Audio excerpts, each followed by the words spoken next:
Morning. Today we're going to be going over courage, a quality of character. Today in class with good old Mr. Garcia for Ethics and Sports, MCAA 530.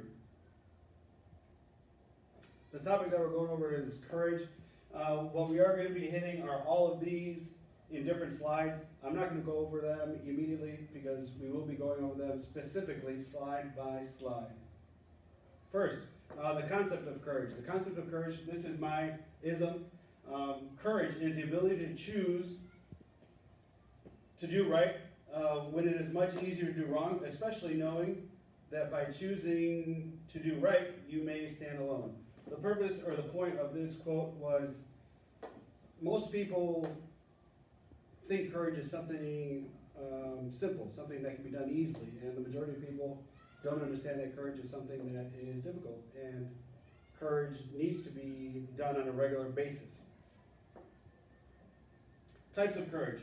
The 6 types of courage are physical courage, social courage, intellectual courage, moral courage, emotional courage, and spiritual courage. We are going to go into more details on each one in a minute.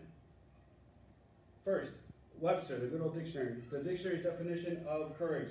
The first bullet says, the quality of mind or spirit that enables a person to face difficulty, danger, pain, without fear. The second definition that was in the dictionary was, courage permits one to face extreme dangers and difficulties without fear. The first type of courage that we're going to be talking about is physical courage. As you can see, physical courage is typically the first and most common type of courage that people think of. We have the soldier here that's courage or courageous on the field of battle. We have courage here with firefighters that are going into battle of fire. And then we have a different kind of athletic courage that was a Paralympics athlete competing for her nation. The definition of physical courage is, this is the courage that most people think of first. Bravery at the risk of bodily harm or death, and it involves developing physical strength, resiliency, and awareness. The second type of courage that we're going to be talking about is social courage. The social courage that I speak of is, this is the type of courage that is also very familiar to most of us, as it involves the risk of social embarrassment or exclusion, unpopularity or rejection, and it definitely involves leadership. The 3 examples that I have listed for you are Cesar Chavez, who was one of the political activists for migrant workers down in California regarding grapes. We have Rosa Parks, who turned out to be a social activist by just sitting in front of the bus, and Abraham Lincoln, obviously, who decided to change the whole social feeling of a country. The third type of courage that we're going to be going over is intellectual courage. Intellectual courage speaks to our willingness to engage with challenging ideas, to question our thinking, and to think of making mistakes. It means discerning and telling the truth. The 2 people that I chose for this one were Albert Einstein. People understand and know Albert Einstein as just a positive thinker or a great thinker, but it was definitely intellectual courage for him to question everything and everything.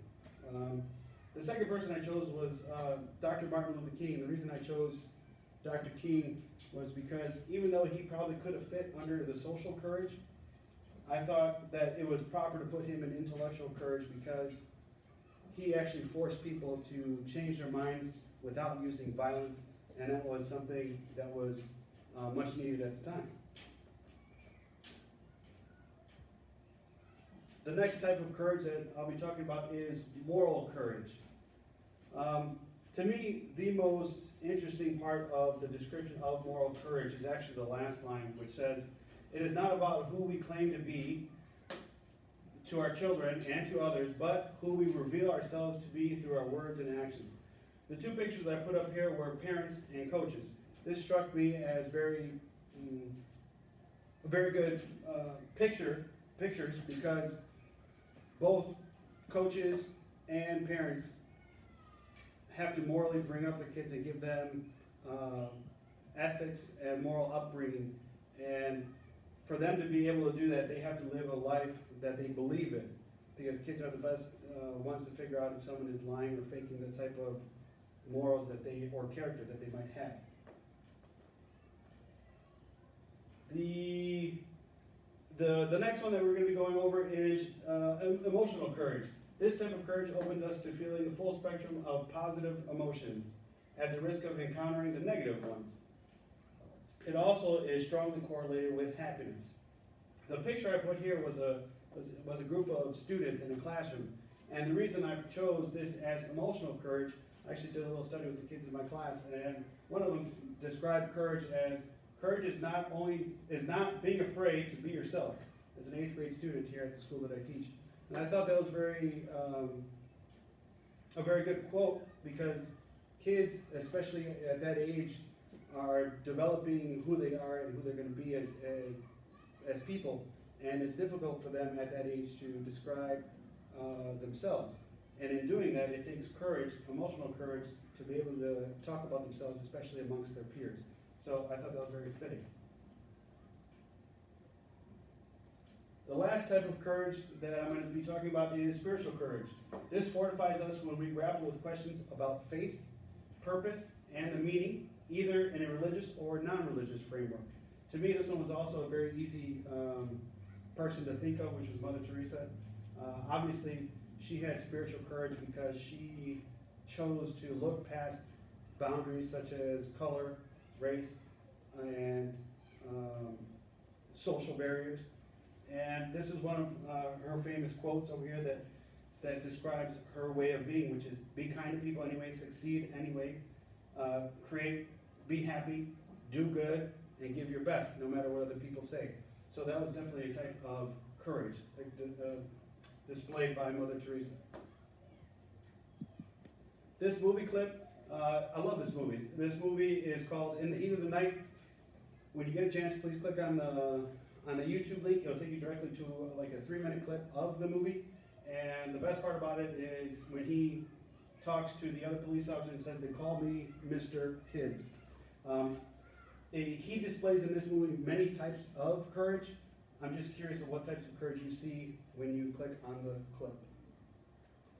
Next is a quote. This quote is taken out of Maxwell. The quote pertains to courage. It takes a special person of strong character to treat others better than they treat you. As civil rights leader Martin Luther King Jr. said, forgiveness is not an occasional act, it's a permanent attitude. And if everyone practiced the golden rule, that would be we would be in a better place. I couldn't agree with that more. If more people decided to be kinder to each other and to be more forgiving, it would be something that would benefit us all. It would make this world just a better place. The second quote that I have up here is a quote from To Kill a Mockingbird by Harper Lee. The quote reads, "I wanted to see what real courage is. Instead of getting the idea that courage is a man with a gun in his hand, it's when you know you're late before you begin, but you begin anyway, and see it through no matter what. You rarely win, but it's something that needs to be done." This is a life quote. If more of us live by this life quote, we'd be better off. Same thing as the previous quote. The last couple of topics that I'm going to hit on are athletic courage. The most important thing for athletic courage is the first bullet that I have up here, the golden rule.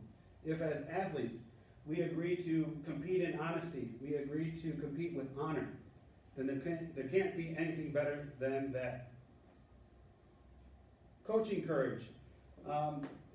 Of all the topics, the most important one is the second one, which is teaching ethics and teaching the golden rule. If coaches display ethics and display the golden rule, we will be much better off. The last type of courage that I have up here is the athletic administrative courage. The reason I have this is because it's most important for them to be professional and to lead to be professional leaders. As professional leaders, that trickles down to the coaching staff, it trickles down to the athletes, it trickles down to everyone else that they come in contact. And as a leader, this needs to be the most important part of being an athletic administrator. In conclusion, the last little part that I have here. Every day the sun rises. Every day we have a new opportunity to be courageous. Even if you believe you can't do it, all you have to literally do is think about it and say, I can change that can't into I can. The middle picture, all it takes is a handshake to show someone that you're courageous. All it takes is a helping hand to help an athlete or a coach or someone else to say, hey, I'm standing here with you. I decide to help you in this moment. The fourth picture was balance. For courageous, you have to be balanced. You have to decide what is right, what is ethical, what is moral, and make sure that you are living up to those codes. The last part is it's a choice. Courage is a choice. Us as educators, us as coaches, us as athletes need to be able to choose courage and choose to do right. Thank you for watching this presentation. I appreciate your time and energy. Thank you.